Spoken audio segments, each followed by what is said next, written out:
Une fois de plus, bonjour à toutes et à tous. Je reviens encore sur la deuxième partie de ma vidéo sur la guerre en Ukraine, dans ce que j'explique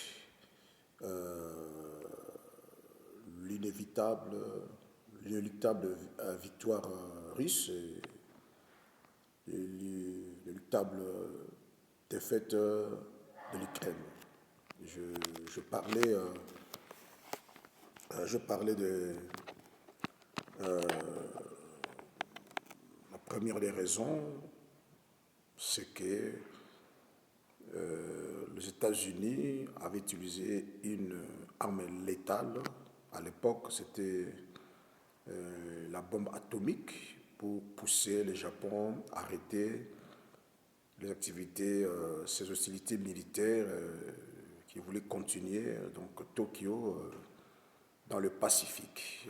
L'arme létale, c'était la bombe atomique sur Nagasaki et Hiroshima, qui a mis fin totalement à la Seconde Guerre mondiale. Donc, comme on dit, l'histoire se répète ou pour toujours se répéter. C'est la même situation avec, en parallèle à cette guerre en Ukraine. Donc, les États-Unis, l'Europe ont la volonté de pousser la Russie, qui a initié unilatéralement les opérations militaires en Ukraine. Les Occidentaux veulent pousser la Russie à stopper net ces opérations militaires. Ils pensaient aussi militairement stopper Moscou. Mais il faut une arme létale. Cette arme létale, ce sont des armes nucléaires. Or, la Russie, c'est aussi une puissance nucléaire. Vous voyez? Donc, il y a une sorte d'équilibre de force qui empêche une marge de manœuvre à l'Occident d'utiliser les armes létales par Kiev pour amener au bout du mur la Russie, l'obliger à arrêter ses opérations militaires en Ukraine. Dans cette situation, tourne à l'avantage de la Russie parce que sur le terrain des opérations militaires, la Russie continue à avancer, à rester à l'intérieur de l'Ukraine dans cette guerre d'évasion. Sur le plan du droit international, c'est une évasion d'un territoire étranger. Donc la situation est compliquée pour Kiev. Et c'était là que j'ai compris l'inévitable défaite russe, inéluctable défaite, défaite de l'Ukraine et une victoire inéluctable de la Russie qui profite de la situation. Donc c'est un peu ça.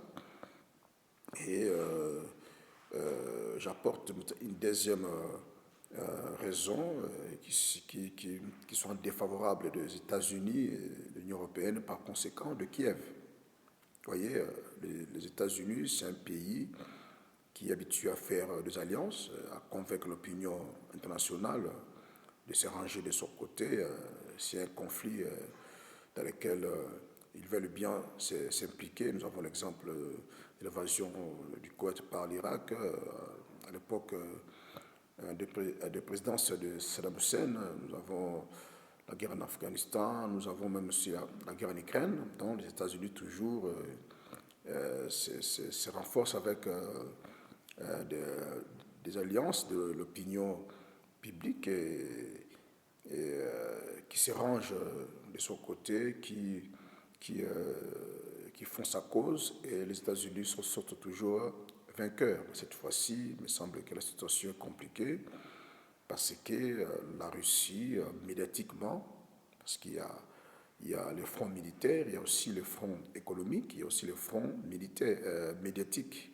Donc je pense que la Russie gagne du côté militaire en Ukraine, gagne du côté économique, gagne du côté médiatique, parce que le Kremlin a récupéré un discours qui diabolise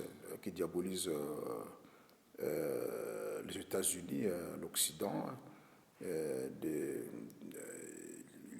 les qualifie partout, il passe des impérialistes, donc il les responsabilise sur le misère du monde parce que les États-Unis, l'Europe sont des pouvoirs impériaux, de puissance impériale, impérialiste. Et ces discours, c'est bien, ça passe presque partout. Vous voyez, ce qui est très dangereux, c'est que la plupart des pays qui se rallient à la Russie sont des régimes totalitaires. En Amérique latine, en Europe, en Asie, la plupart des pays qui se rapprochent de la Russie sont des régimes totalitaires qui n'ont plus de choix entre la démocratie populaire et la démocratie libérale. Parce que les discours tellement succulents, séduisants, la Russie leur apporte un modèle de société sur le plan économique qui semble être succulent pour les pays du tiers-monde qui se rangent du côté de la Russie, et sur le plan aussi, je dirais, démographique mondial.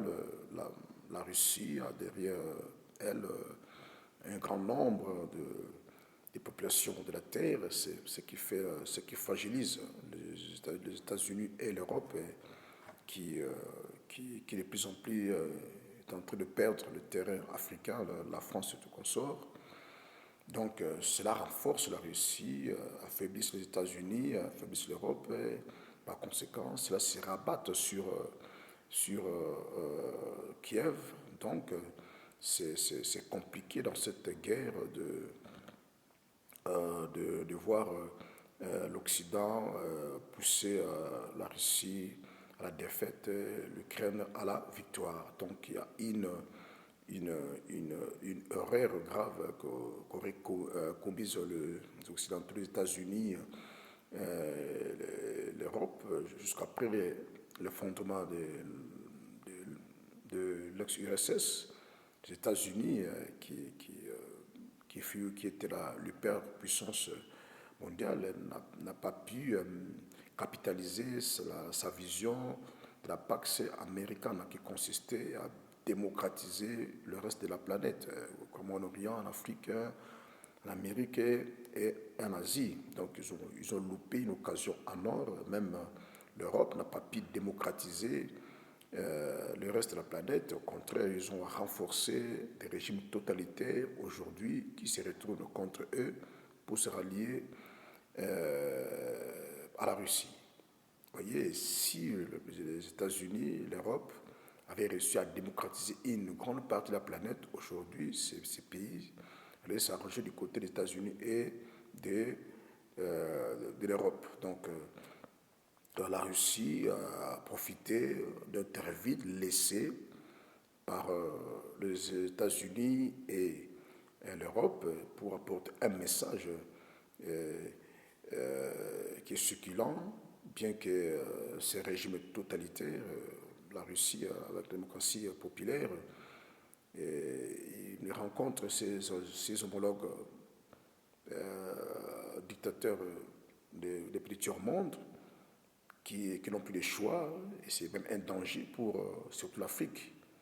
Le peuple africain jubile, mais c'est un danger qui se prévale parce que la présence chinoise en Afrique et russe va renforcer la dictature, le régime totalitaire en Afrique. Et nous savons tous, un régime totalitaire n'est pas avantageux pour le développement d'un pays tiers.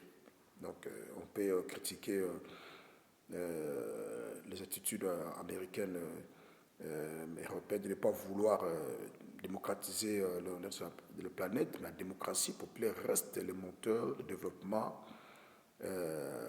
des nations. Vous voyez, donc l'Afrique pourrait d'elle-même chercher à se démocratiser pour aller vers le développement, mais à se rallier à des régimes totalitaires, bien qu'il y a un plat succulent qu'on présente par le BRICS sur le plan économique, ça promet, mais à la longue, vous savez, la politique procède de l'économie. Donc, la politique de rythme totalitaire de ces grandes puissances vont affecter, vont entamer ces plans circulaires sur le plan économique. Et je pense que nous aurons des problèmes graves, surtout en Afrique. Donc, je voulais épingler encore une autre raison qui expliquerait une possibilité flagrante d'une défaite ukrainienne par ricochet des Occidentaux. Et de l'autre côté, la Russie se renforce parce qu'elle a derrière elle une grande partie des pays du monde qui ont des populations assez importantes. Vous avez l'Arabie Saoudite qui se rend du côté de la Russie, y compris l'Ukraine, c'est une force pour la Russie. Donc les États-Unis n'ont pas su capitaliser les chances qu'ils avaient d'être hyperpuissance mondiale, alliée à l'Europe. Bon, tout ça s'explique sur le plan biblique. Ces faiblesses entraînent le déclinisme des États-Unis parce qu'il faut qu'il y ait un mouvement de changement dans le club de pays superpuissance. Les États-Unis, selon la parole, la prophétie de l'Écriture, doit céder le flambeau à l'Union européenne, au sein de laquelle il y a aussi notre État religieux qui doit sortir pour jouer aussi son rôle en son temps, une superpuissance mondiale qui va créer un axe Rome-Jérusalem.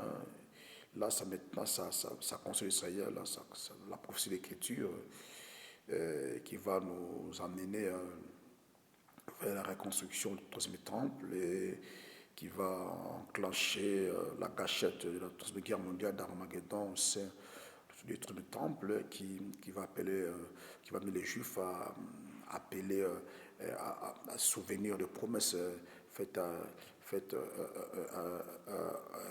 eux à travers Moïse venant de Dieu, et le Messie va intervenir pour mettre la paix au Moyen-Orient et au reste de la planète. Et nous allons entrer dans le millénium, et après il y aura Gog et Magog, et le monde entrera dans ce que j'appelle la Pax Israeliana, autrement, qui sera une période éprise de paix durable, de paix perpétuelle, de mission de gaz zéro, de guerre nucléaire zéro. Donc j'en explique dans mes publications très prochainement, qui pourraient être publiées par la maison Amazon. Donc c'est un grand rendez-vous. D'ici là, portez-vous bien. Bye bye, je reviendrai pour d'autres vidéos intéressantes pour l'édification de l'opinion biblique, qu'elle comprenne que l'histoire, Dieu manipule l'histoire de l'humanité à sa guise pour accomplir son plan. Donc les hommes d'État qui animent les relations internationales sont des instruments, sont des marionnettes, permettez-moi l'expression, de Dieu entre ses mains pour accomplir son plan, qui est la restauration de l'humanité. C'est un message d'espoir que je porte et que j'apporte dans mes interventions pour donner de l'espoir à une humanité meurtrie par de crises mondiales récurrentes. Alors, je termine par là. Et j'ai donné mes coordonnées. Si vous voulez réagir, des questions, des remarques, de suggestions, parce que tout ce que je donne sur les portions, ça relève d'un grand projet, des documentaires et des livres qui seront un peu publiés partout dans le monde pour écrire les lanternes que Dieu dirige l'histoire de l'humanité, l'histoire du monde, et chacun doit tirer ses leçons pour participer au dernier nouvel ordre mondial qui sera chapeauté par la superpuissance mondiale, l'État d'Israël. À bientôt. D'ici là, portez-vous bien. Bye bye.